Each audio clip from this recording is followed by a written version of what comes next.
because it is really fun to make movies. It's really fun to act. But if you do that without choosing your projects wholly, you're spending your bank account into the negative in a lot of ways. So you're building up all this debt and all this debt of your soul, where you've spent all this stuff and you haven't spent it on bad things. You know what I mean? It's not bad things you spend it on. It's just that you've done it without being wholly invested into these parts that you're choosing. And now you have this mountain of debt that you got to deal with. And I had to talk to myself and to sit alone and to find what was this next step. What do I need to do? Filmmaker Magazine presents Back to One with Peter Rinaldi. Chloë Grace Moretz is an actor. She sat down with me in New York City to talk about the work.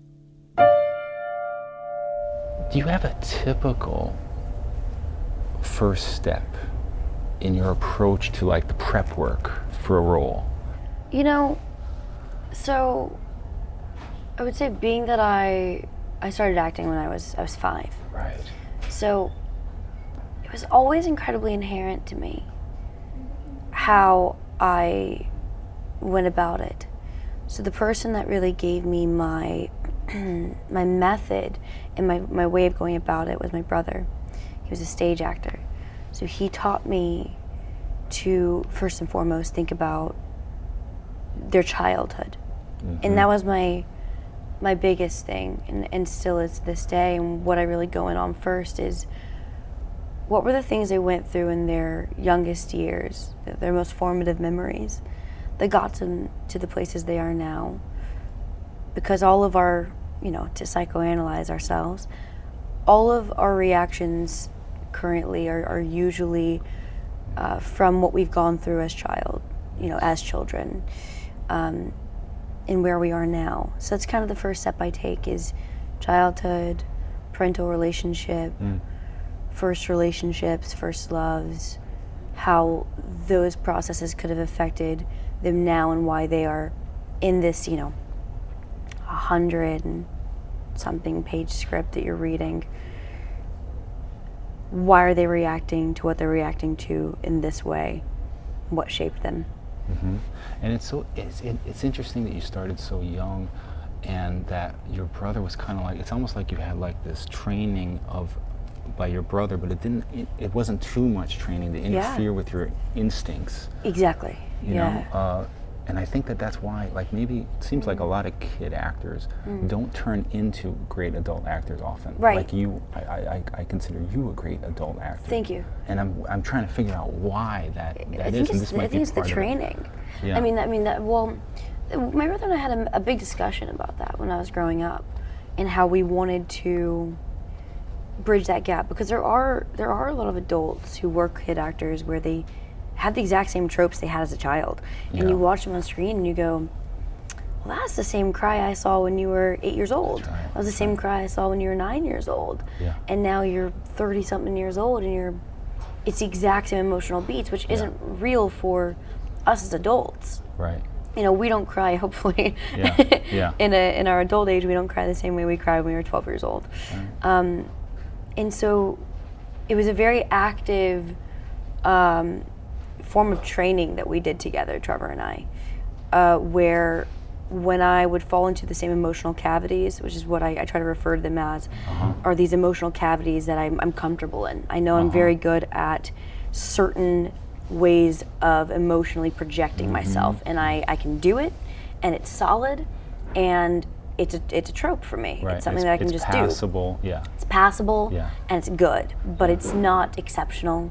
It's not dimensional in any way, and it's not realistic to that one person, that one character. Yeah. It's just a trope. It's a cavity that I fall into. And so when I would fall into these cavities, it would be this active workout of emotions to go completely opposite of instinct, and opposite, not of instinct, but really, I guess, opposite of just this, this thing that you are... The comfortable thing. This comfortability. Yeah. So that was actually a lot of work.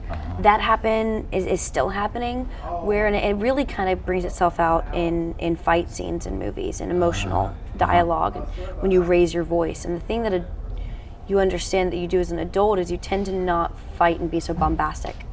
You tend to not, scream at someone and get super worked up and be like, oh, F you, I'm out of here. Yeah. That's not usually how an adult processes it. It's much more of a back-footed experience because you've done this fight before, you've had these fights before, and you know what not to do. Right. Depending on the character, obviously, depending on how the character, their emotional compass.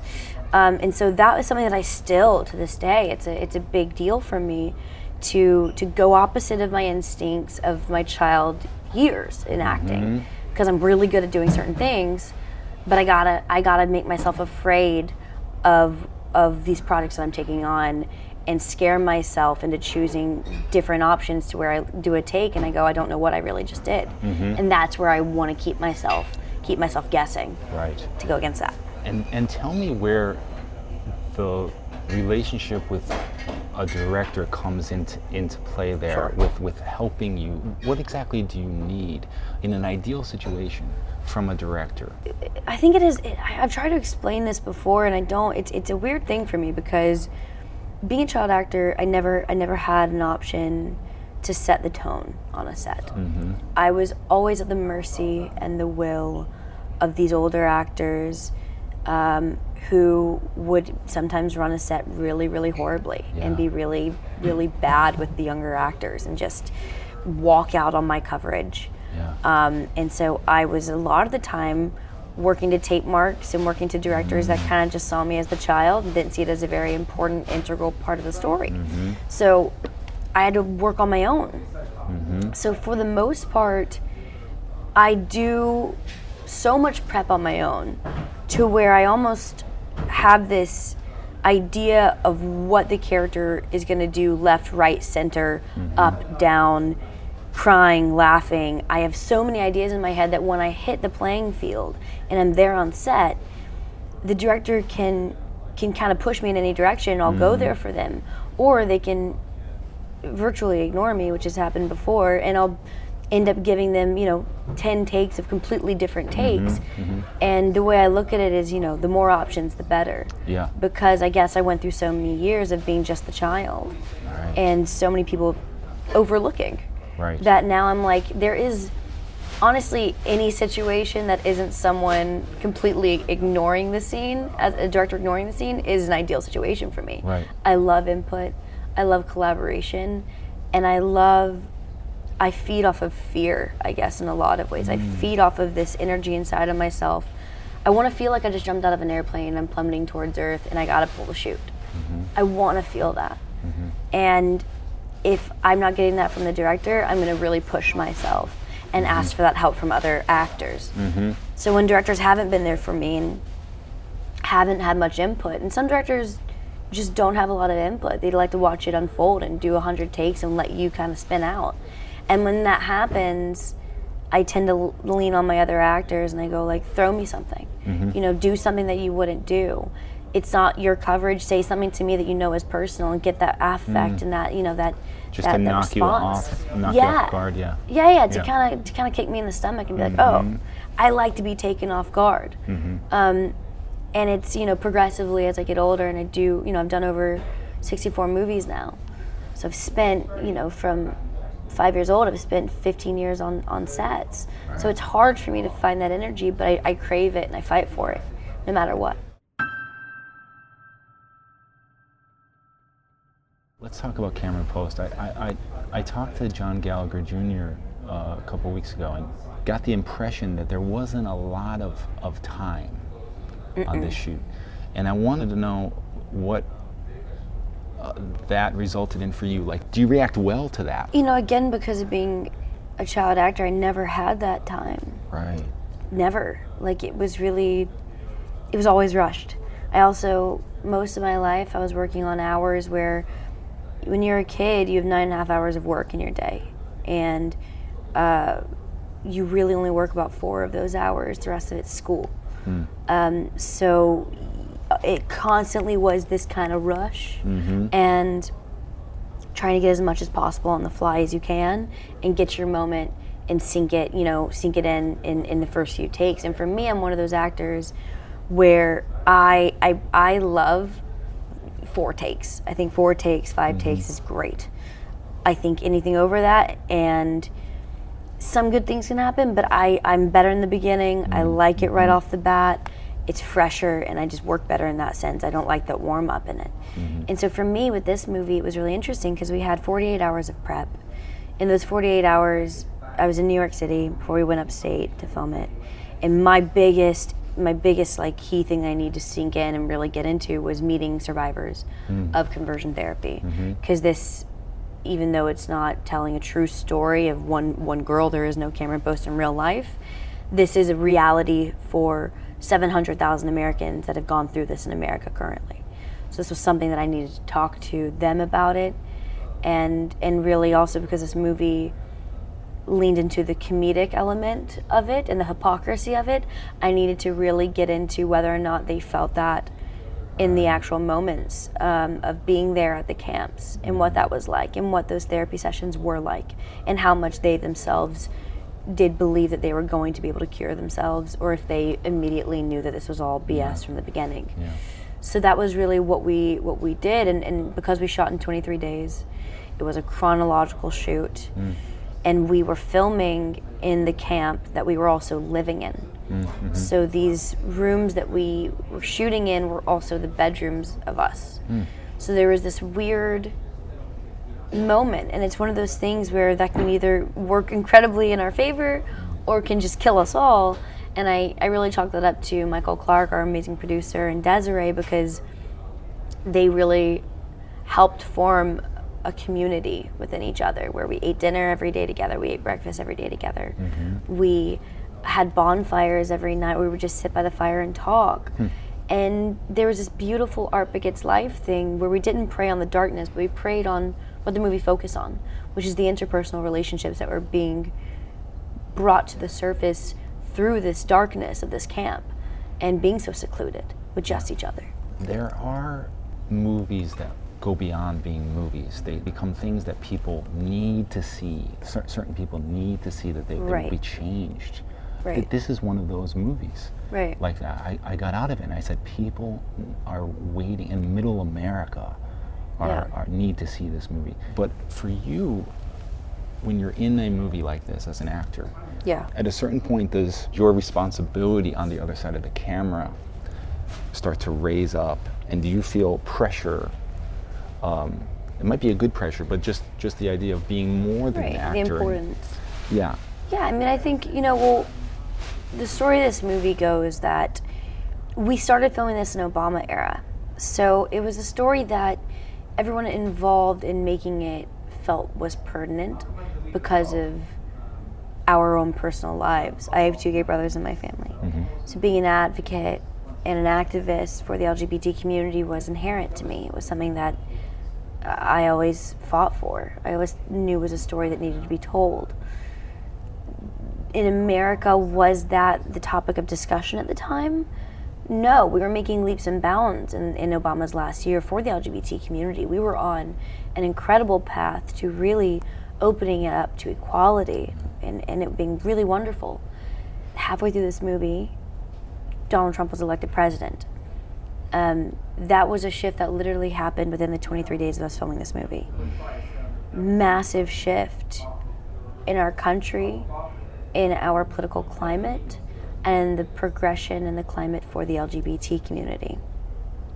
Especially given that Mike Pence, our vice president, is not just a believer in conversion therapy. He is an outspoken advocate and supporter, and he believes that conversion therapy is genuinely beneficial to humans, and that being gay is a sin. So that shift made this movie not just important to all of us on set, but it made this movie now one of the highest forms of activism, partnered with art, hidden under the veil of comedic, elements that we can hopefully teach people the realities of this and use that in this climate to push a message, but not make it feel like you're taking your medication, not make it feel like you're a Christian who is offended, because it's not about damning Christianity. It's about the misuse of the Lord's word. It's about the misuse of something that can be incredibly beneficial, like therapy. Therapy is a great thing unless it is used to manipulate people. So this movie was always important to us, but it became important to the world, and now I think it is important to our country that this movie is widely seen.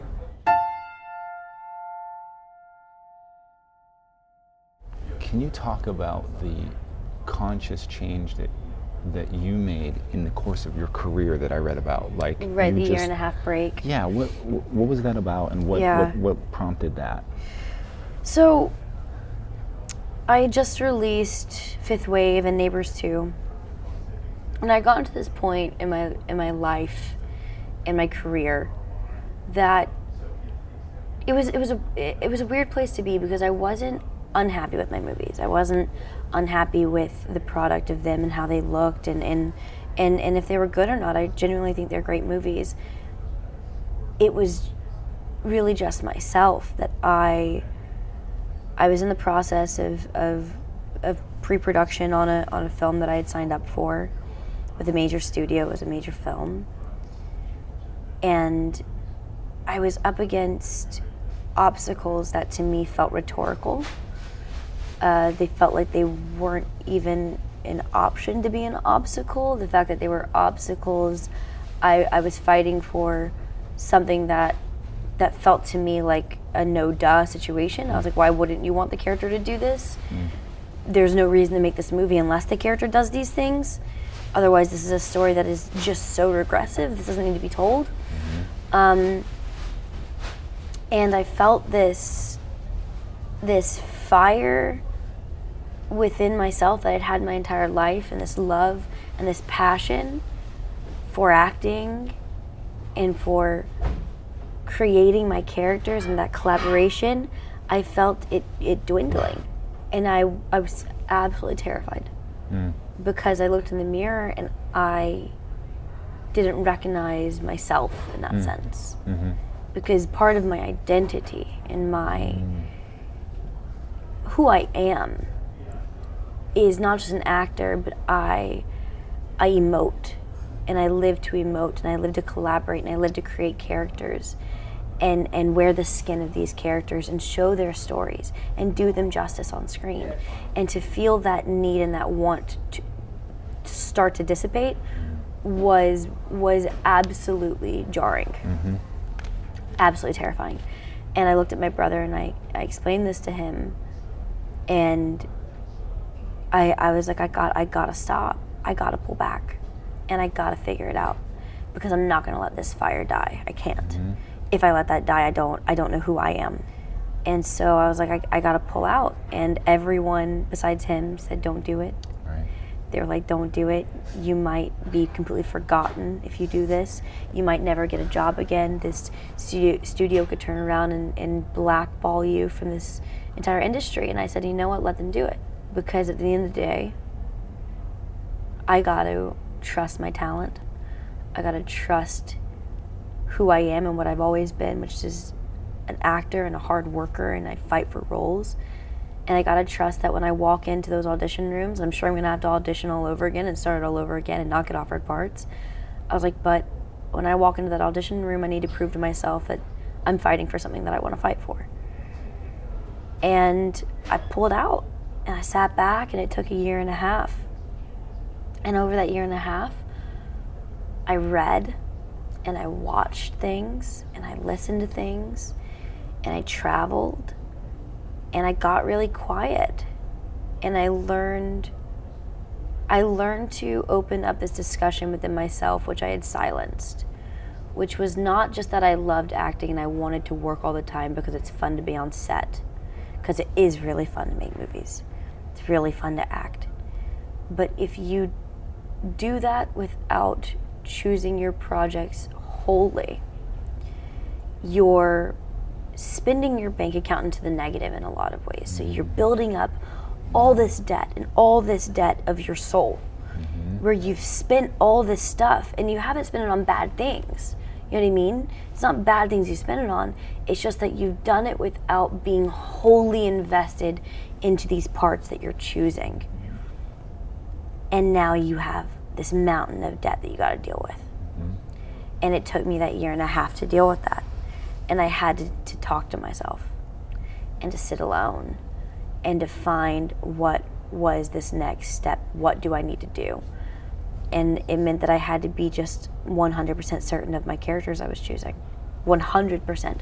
That when I read a script, it's not just that I'm bored and I want to do it, it's that I cannot not do this. No, I can't go to bed without thinking this character could go to someone else. It has to be me. And the first movie that did that connection for me was Cameron Post. It was the first one.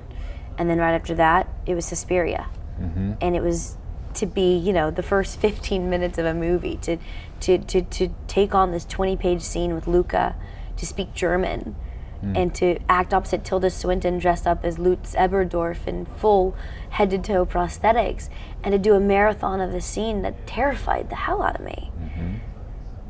But I fought for them, and I couldn't not do these characters. I could not wear their skin. And I was like, this is it. This is why I'm an actor.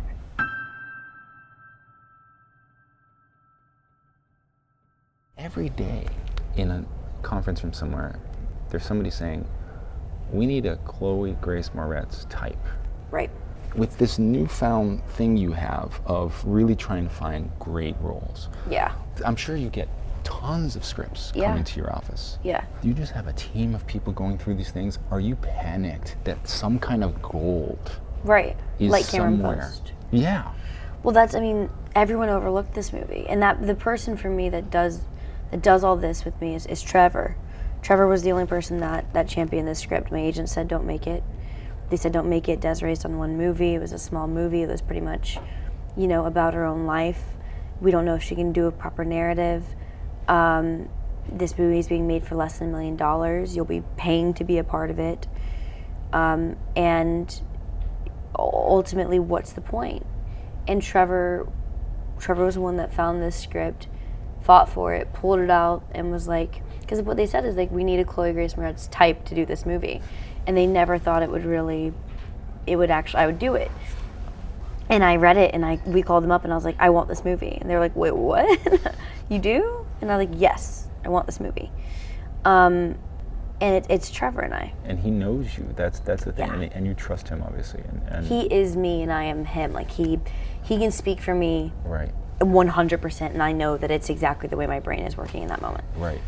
Yeah. But I'm sure that there's people below Trevor that have to read some of these and give it to Trevor. That's the crazy thing is, like, right now we don't trust anyone. Right. So, like, yes, I guess that would be really helpful if we did trust someone that much, but no, I mean, he reads like 3 scripts a day.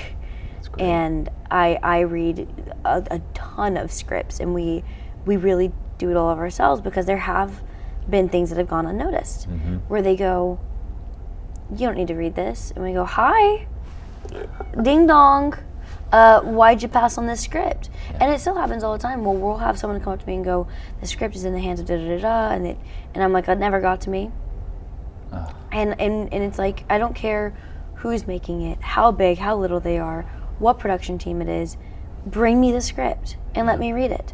Yeah. Bring me the spec. Bring me the idea. Bring me the story of your grandmother, and you want to get that script made, and let's talk about it and let's create that. Yeah. That's what this new iteration of my career is now. Is jumping into the unknown head first and making a movie like this, which everyone said don't make, and then it goes to win the grand jury prize at Sundance. And we still don't get sold to a major distributor. And you're going like, when are the higher ups, when are the bigger guys in play gonna just clue in? Yeah. And it takes people like Trevor and I, it takes companies like Film Rise who picked up this movie to champion stories, and to read everything, and to listen to every story. Because it's all there. Those nuggets are there. Right. 99% of people just overlook them. That's right.